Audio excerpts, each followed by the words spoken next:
weeks now, the world has been watching with great interest and speculation everything that is currently unfolding along the Ukraine border. There is currently indisputable evidence that Russia has amassed more than 100,000 troops near the border. A Russian invasion of Ukraine could begin at any time, and this is what the United States claims. Countries are urging their citizens to leave Ukraine amid rising tensions. However, in all of this, Russia maintains that it has no plans of invading Ukraine. So how does Russia explain the global headlines that we're all seeing, or the evacuations of embassies in Kiev by multiple nations? That's what we'll try and answer and establish in this broadcast. Moscow claims that the US is trying to strengthen its own propaganda against Russia by citing a possible Russian invasion of Ukraine any time. The Russian Foreign Minister Sergei Lavrov accused the United States of seeking to provoke a conflict in Ukraine during a call with his US counterpart Blinken. Moscow has repeatedly stated its own demands from the West, that NATO should not allow Ukraine and other former Soviet nations to join as members. It has also demanded that the alliance should halt all weapon deployments to the country.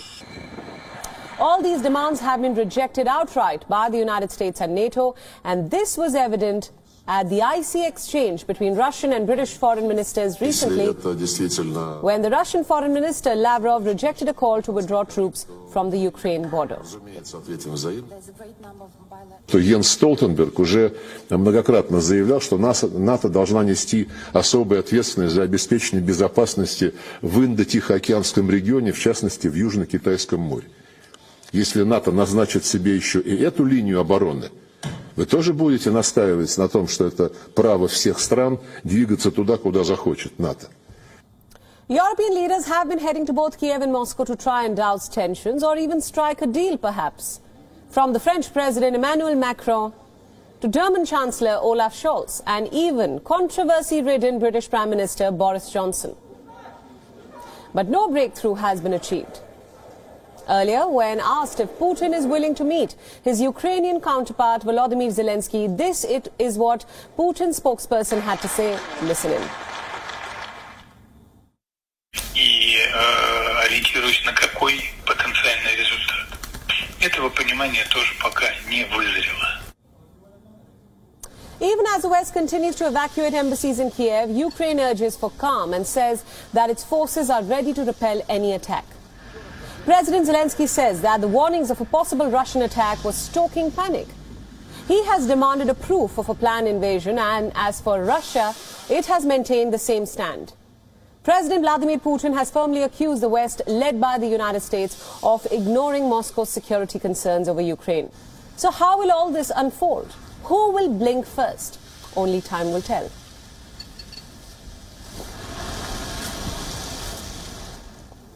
For a better understanding of what lies ahead among all these tensions, joining us now live is Fred Fleitz, the president at the Center for Security Policy and also the former NSC Chief of Staff. Thank you so much, Fred, for joining us. Welcome to Beyond World is One. Now, my first question to you. I'm now with the America First Policy Institute in Washington, a great organization. Right. So my first question to you, now Presidents Biden and Putin are scheduled to speak over the Ukraine conflict. What will be the tone and tenor of this highly watched meeting? And also my next question as a follow-up to that, what explains the aggressive stance coming from the United States warning that a Russian invasion is possible any time? Well, I have to say just a few days ago, I thought that maybe the Russian buildup was a bluff, that Putin had done this for leverage to divide NATO, get concessions, undermine American leadership. But I think that the pace of the troop buildup, the fact that tanks are actually on the road driving to the Ukrainian border, and also the way Putin, as you said in your introduction, the way Putin met with and basically dismissed French and British officials, I think the case is pretty strong that Putin is not interested in dialogue. He's not interested in concessions. He is interested in mounting a major invasion of Ukraine. I think the world has to work to try to change his mind, but I'm afraid Putin probably is not going to change his mind. So what do you think are Russia's intentions at this very moment, despite the multiple narratives that are seeping in?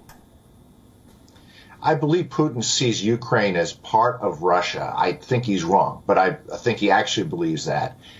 He's afraid of the Western influence in Ukraine, the democratization of Ukraine, and the freedoms the Ukrainian people are experiencing could spread into Russia. I believe he actually is afraid of that, and that's something he wants to roll back.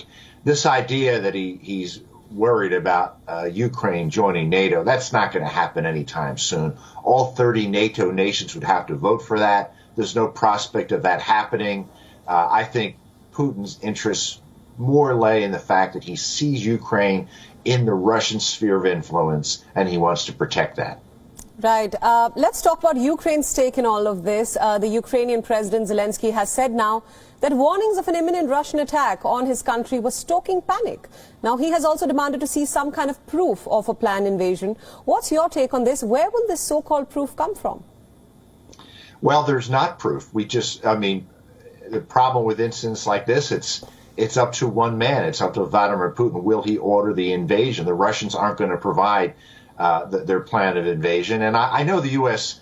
government reportedly has intelligence that an invasion is coming.